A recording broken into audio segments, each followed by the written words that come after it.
I don't do clickbait titles on this channel. This completely glitched out 600 pp tune allows you to get 1232 brake horsepower. The car will do 240 miles an hour. You can even use racing tyres. This thing is absolutely insane. Stay tuned and I'll show you exactly how to build it.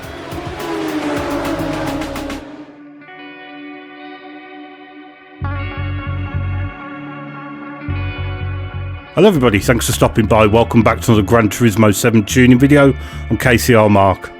Now, I'm personally a big fan of fast estate cars, so when update 1.54 details were released with an engine swap for the 240 estate, I was very eager to try it out, but it's not the engine I was expecting at all.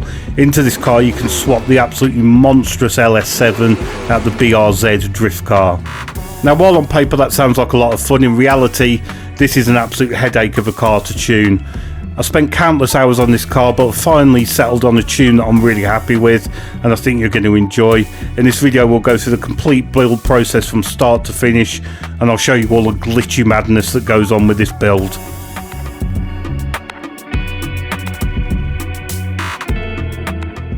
So the build itself starts off fairly conventionally. We're going to go with the engine swap for 300,000 credits. It's the 7.8 litre turbocharged LS7 at the BRZ drift car, just casually giving the car 10 times its original power, so I'm sure that'll be fine.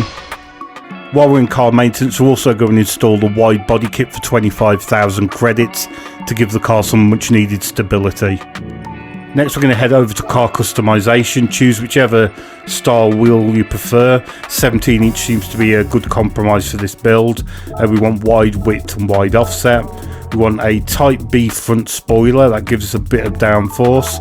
As far as the side and the rear goes, it's purely cosmetic, just whichever you prefer the look of. It doesn't affect the performance points at all, and unfortunately we have to fit this truly horrific Type A rear wing to the back of it as well.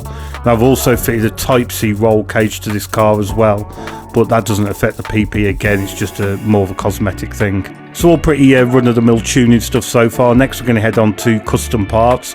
We want rate reduction stage 1. Now, in terms of sports hard tyres, you can fit pretty much anything you want. This tune is so glitched out you can run any tyres. I use sports softs. We want weight reduction stage 2. We don't need the power restrictor or ballast. The fully customised computer comes with the engine swap, I believe. You want high RPM turbo. You want fully customised LSD. We want weight reduction stage 3 and increased body rigidity. I'm still not convinced this actually does anything. The racing silencer comes with the engine swap. We want racing brake pads and race discs. We want brake balance controller. We want fully customised suspension. We didn't use a racing clutch and flywheel. We want fully customised transmission. I'll show you a really weird thing with that in a bit. You can use racing hard tyres on this and intermediates.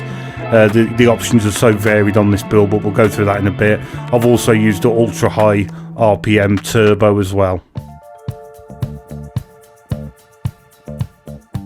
So next we're going to head into the tuning sheet, and this is a bit that took all the time for me. This was such a nightmare to build, to be honest. So we've had to raise the suspension quite considerably. I don't really like doing it aesthetically wise, but the car suffers from really bad wheel arch clipping where the tyres just go into the arches and you can't turn or it spins out. But the major problem with this car was the absolutely horrific lift-off oversteer that it suffers with.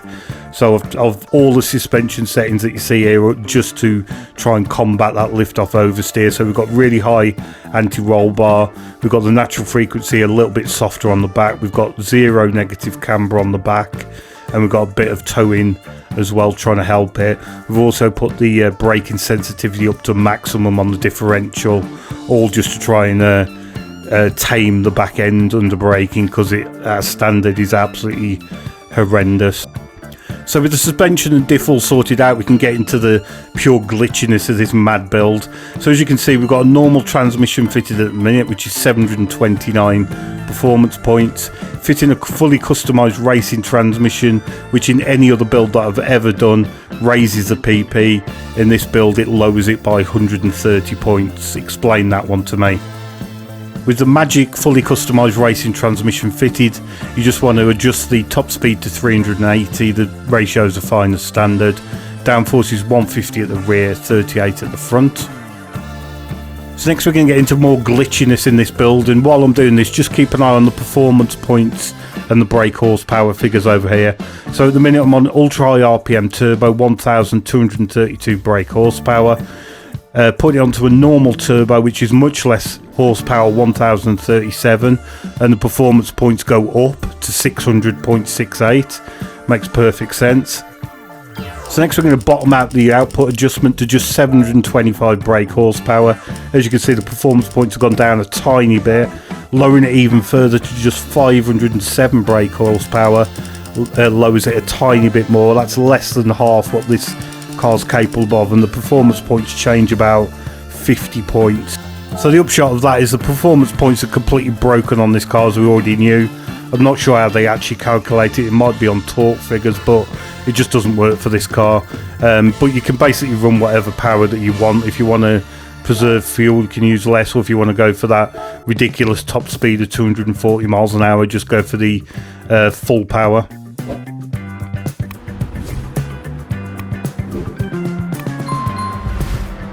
So with the car all built up, we can head to track. We're going to the World Touring Car 600 at the Tokyo Expressway.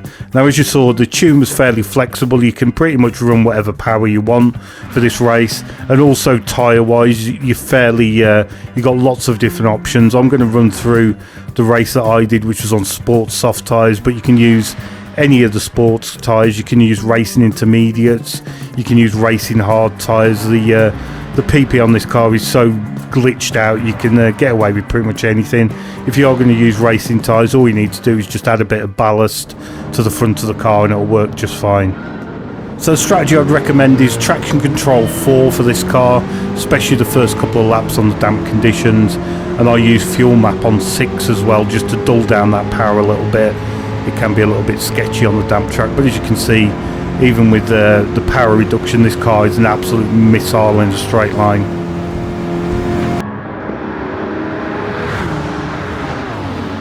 So of course this car is just built for a bit of fun. It's designed as a power build just to go insanely fast down the straight, but the tune worked out really well. It handles much better than you would think, and I've managed to mainly alleviate all that horrible lift-off oversteer that it seemed to suffer with.